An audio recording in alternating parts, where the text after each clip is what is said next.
안녕하세요, K컵 권종호입니다. 이번 영상은 시루이 스나이퍼 5종 렌즈 리뷰입니다. 네, 이전에 시루이 스나이퍼 33mm f1.2 Z 마운트용 렌즈를 리뷰한 적이 있습니다. 당시에는 스나이퍼 렌즈가 23mm, 33mm, 50mm 이렇게 3개의 화각만 있었는데 요번에 16mm와 75mm가 새로 나와가지고 5개 세트로 구성이 되게 되었고 제가 요 5개 렌즈를 사용해 봤습니다. 크롬 미러리스용 렌즈이기 때문에 풀프레임 환산 24mm의 광각부터 113mm 정도의 망원까지 필수적인 렌즈군들이 잘 갖추어지게 되었고 거기에 f1.2의 조리개를 공통적으로 가지고 있는데 이는 저조도 환경에서 광량 확보하기에도 아주 좋고요. 풀프레임 환산했을 때 f1.8 렌즈를 쓰는 것과 같은 심도 표현이 가능합니다. 네, 이런 종류의 시리즈로 구성된 렌즈를 쓰시려고 하시는 분들이라면 모든 화각의 렌즈가 비슷한 느낌의 이미지를 렌더링할 수 있길 기대하실 거예요. 하지만 이 렌즈들의 경우에는 16mm, 75mm가 23mm, 33mm, 56mm보다 중앙부, 주변부 모두 훨씬 선회도가 샤프하고요. 색감 역시도 23mm가 나머지 4개의 렌즈와 꽤나 다르게 표현이 되더라고요. 그래서 선회도 특성도 소프트하고 색감도 그린톤, 웜톤이 많이 도는 23mm 렌즈 같은 경우에는 촬영된 이미지가 유독 더 빈티지하게 표현이 되더라고요. 아무튼 5개의 렌즈가 완전히 통일된 느낌은 아니었고요. 각자 렌즈의 특징들이 조금씩 있는 모습이었어요.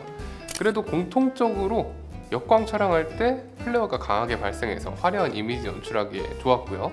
최대 개방에서는 비네팅이 꽤나 있는 편이라서 인물 촬영을 할 때 인물에 집중시키기도 좋았습니다. 많은 색수차의 발생 그리고 빗망울의 테두리 표현 때문에 복잡한 배경 앞에서 촬영을 할 때는 흔히 지저분하다고 표현이 되곤 하는 올드한 느낌의 배경 흐림이 연출되기도 했어요. 깔끔한 현대적인 룩보다는 올드렌즈 감성의 빈티지한 룩을 강조하는 렌즈라고 보시면 좋을 것 같습니다. 가격 또한 상당히 저렴하기 때문에 독특한 감성의 빈티지 이미지를 얻고자 하시는 크롭 미러리스 유저분들에게는 사진, 영상 양면으로 좋은 활용도를 가진 렌즈라고 생각합니다. 외관은 상당히 독특한 디자인을 하고 있습니다. 다른 렌즈에서 찾아보기 힘든 모던한 형태를 하고 있는데 색상도 3종류나 선택이 가능하고 색상에 따라서 렌즈 외관 재질도 달라진다는 특이점이 있어요.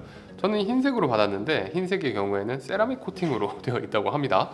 스나이퍼 렌즈는 E 마운트, Z 마운트, L 마운트로 나오고 있고요. 16mm, 23mm, 33mm, 56mm의 경우 크기와 무게가 비슷비슷하게 구성되어 있고 필터 직경도 58mm로 통일되어 있습니다. 그래서 짐벌 작업을 하거나 필터 같은 것들을 앞에 끼우기에 적합하게 되어 있더라고요. 반면 75mm는 지 혼자서 좀 덩치가 크고요. 필터 직경도 67mm로 큽니다. 아무래도 75mm는 화각상 사이즈를 통일시키기가 힘들었나 봅니다. 그리고 화각마다 적합한 후드가 밥그릇 형태건 화형이건 포함되어 있고요. 렌즈의 색상과 깔맞춤이 되어 나오기 때문에 상당히 편안합니다. 기능의 경우에는 초점링 하나밖에 없는데 초점링은 엄청나게 부드럽게 움직이도록 세팅이 되어 있습니다. 그럼 이제 선회도부터 한번 살펴보시죠. 테스트는 소니 알파1의 크롬 모드를 활용해서 대략 2100만 화소로 테스트를 했습니다. 우선 16mm의 중앙부부터 보면 f1.2에서도 꽤나 준수한 모습을 보여주는 것을 확인할 수 있고요. f5.6 정도에 되면 가장 좋은 모습을 보여주게 됩니다. 의외로 극 주변부도 최대 개방부터 나쁘지가 않은데 역시나 f5.6 정도에서 가장 좋은 모습을 보여줘요. 23mm는 최대 개방 중앙부에서 상당히 소프트한 모습을 보여주는데 f2 정도 되면 확 좋아지게 되고요. f5.6에서 8 정도까지 가장 좋은 모습을 보여줍니다. 극 주변부는 엄청나게 소프트한 모습을 보여주게 되는데 조리개를 닫으면 조금씩 좋아지다가 f8에서 확 좋아져요. 33mm도 23mm보다 낫지만 최대 개방 중앙부에선 상당히 소프트하고요. f4부터 준수해져서 f8에서 가장 좋은 모습을 보여줍니다. 극 주변부 역시 최대 개방에선 엄청 소프트하고 f5.6 정도 되면 좋은 모습을 보여주고요. 56mm 역시 같은 스토리입니다. 최대 개방에서는 33mm보다 또 조금 좋아지긴 하는데 역시나 소프트하고 f2에서 좋아지고 조리개를 닫을 때마다 조금씩 더 좋아져서 f5.6, f8 정도에서 가장 좋은 모습을 보여줍니다. 극 주변부 역시 최대 개방에서는 엄청 소프트하고 f5.6에서 f11 정도까지 좋은 모습을 보여주더라고요. 75mm는 중앙부 최대 개방에서도 나쁘지 않은 모습이고요. F2 정도만 되어도 좋아지고 F5.6 정도 되면 상당히 좋은 모습을 보여줍니다. 극 주변부도 최대 개방부터 꽤나 좋은 모습인데 조리개를 닫을수록 좋아져서 F5.6에서 피크를 찍습니다. 그 다음은 근접 화질도 한번 살펴봐야 될 텐데 16mm의 경우 최소 초점 거리가 0.3m고요. 접사 배율은 좋지 않지만 근접 화질은 진짜 의외로 최대 개방부터 나쁘지가 않았습니다. F2 정도로 조리개를 닫으면 더 좋아지게 되고요. F8에선 아주 좋은 모습을 보여줘요. 23mm도 최소 초점 거리가 0.3m고요. 크롭 센서 영역에서 확대되는 이미지를 생각해보면 접사 배율도 평범한 수준은 됩니다. 최대 개방 근접 화질은 많이 소프트하지만 F1.4로 조금만 조리개를 닫아도 확 좋아지게 되고요. F5.6과 F11 정도에서 가장 좋은 모습을 보여줬어요. 33mm의 최소 초점 거리는 0.4m며 접사 배율도 23mm보다 살짝 더 좋은 모습입니다. 최대 개방 근접 화질은 역시 소프트하고요. 조리개를 닫아보면 화질이 들쭉날쭉한데 F8과 F11에서 가장 좋은 모습을 보여줘요. 56mm의 최소 초점 거리는 0.6m고 최대 개방 근접 화질은 정말로 소프트합니다. 그래도 F2부터 좋아지게 되고요. F8에서 가장 좋은 모습을 보여줍니다. 마지막으로 75mm는 최소 초점 거리가 0.7m고요. 5개 세트 중에서 접사 배율이 가장 좋은 모습을 보여줍니다. 선해도도 최대 개방부터 나쁘지 않은 모습이었고 조리개를 닫으면 좀 들쭉날쭉하긴 한데 F8과 F11 정도에서 가장 좋은 모습을 보여주더라고요. 전반적으로 16mm와 75mm는 최대 개방부터 중앙 부건, 주변 부건 꽤나 준수했고요.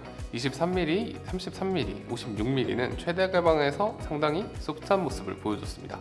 16mm나 75mm의 경우에는 중앙부 화질은 물론 주변부 화질과 근접 화질까지도 준수하기 때문에 인물은 물론이고 풍경이나 스냅 등 그냥 어떻게 쓰더라도 괜찮은 성능을 충분히 뽑아주는 절대적인 선해도 성능이 좋은 렌즈라고 볼 수 있었습니다.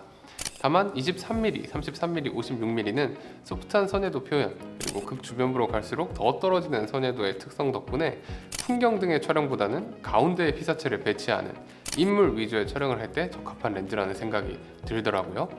이 렌즈는 아직 라이트룸에서 왜곡 및 비네팅 보정을 지원하지 않습니다. 그래서 렌즈의 왜곡과 비네팅 특성이 촬영본에 그대로 드러나게 되는데 왜곡은 16mm에서는 상당히 준수하게 잡혀 있었고요.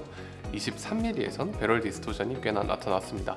33mm의 경우 또 왜곡이 잘 잡혀있는 모습을 보여주고 56mm와 75mm에서는 다소간의 핀 쿠션 왜곡이 나타나더라고요.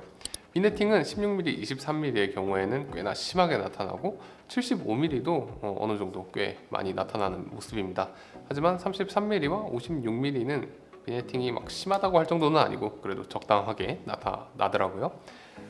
그래도 모든 렌즈가 조리개를 F2 정도까지 닫으면 비네팅이 상당히 많이 없어지게 되고요. 왜곡도 엄청 심하지 않기 때문에 이 정도의 왜곡과 비네팅은 렌즈의 특성으로 충분히 빈티지한 룩을 연출하는 데 도움을 줄 것이라 생각이 들었습니다. AF는 당연히 네이티브 렌즈보다는 속도와 정확도 측면에서 모두 부족하기 때문에 빠르게 움직이는 피사체를 잡아내기에는 역부족이긴 했습니다만 렌즈의 컨셉에 맞는 정적인 인물 촬영이나 정물, 풍경 촬영 정도에서는 충분한 수준이었습니다.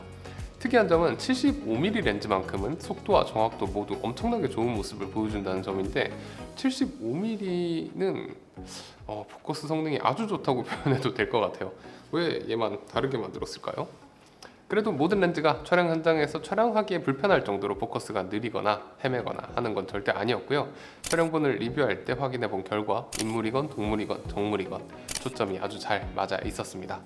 또 포커스 브리딩의 경우 16mm에서는 신기할 정도로 잘 잡혀 있었고요.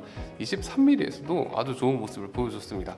하지만 망원으로 갈수록 조금씩 포커스 브리딩이 눈에 띄게 늘어나게 되는데 56mm, 75mm에서는 확실하게 포커스 브리딩이 나타나는 것을 확인할 수가 있었습니다. 축상 수차의 경우 16mm에서 예상외로 억제가 잘 되어 있더라고요. F1.2에서도 준수하지만 F4 정도 되면 거의 없어지는 모습이었어요. 하지만 23mm, 33mm, 56mm의 경우 최대 개방에선 엄청나게 화려한 축상 수차를 보여주게 되고요. 조리개를 닫아도 좀처럼 축상 수차가 사라지지 않는데 조리개를 F8 정도까지 조여야 사라지더라고요. 75mm는 또 16mm처럼 최대 개방부터 축상 수차가 심하지 않았고요. F4 정도까지 조리개를 닫으면 깨끗해지게 됩니다. 빗망울은 75mm에서 놀랍도록 깔끔하게 표현이 됩니다만 상당히 가운데서부터 빗망울이 찌그러지기 시작해서 회오리 보케를 만들 가능성이 높아요. 빗망울 찌그러짐은 F4 정도까지 조리개를 닫으면 없어지게 되고요.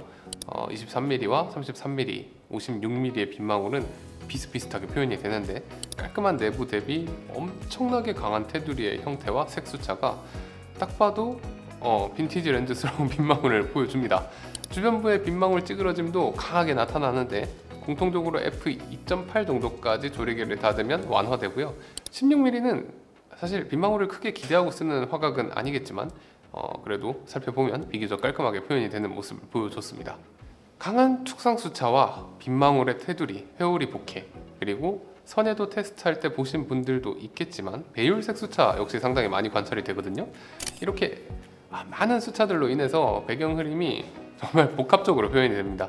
특히나 나무를 배경으로 배경 흐림을 나타낼 때는 그야말로 빈티지라는 표현이 어울리는데 배경 흐림에 더해서 소프트한 선해도 표현, 그리고 적당한 왜곡, 그리고 비네팅 이런 것들이 다 더해져서 수동 올드 렌즈를 쓸 때 느껴지는 느낌이 아주 강하게 나타나요.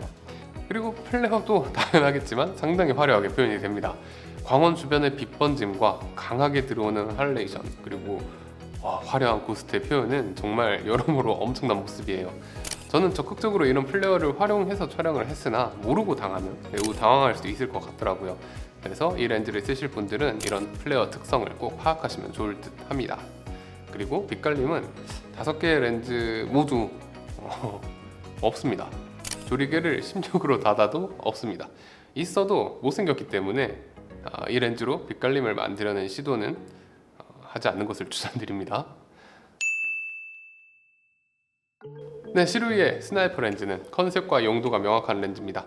저는 빈티지한 감성의 이미지를 얻기 위해서 필름 카메라에서 쓰던 렌즈를 활용하는 것을 꽤나 좋아하는 편인데 보통 그런 렌즈들은 옛날 수동 렌즈들이 많거든요.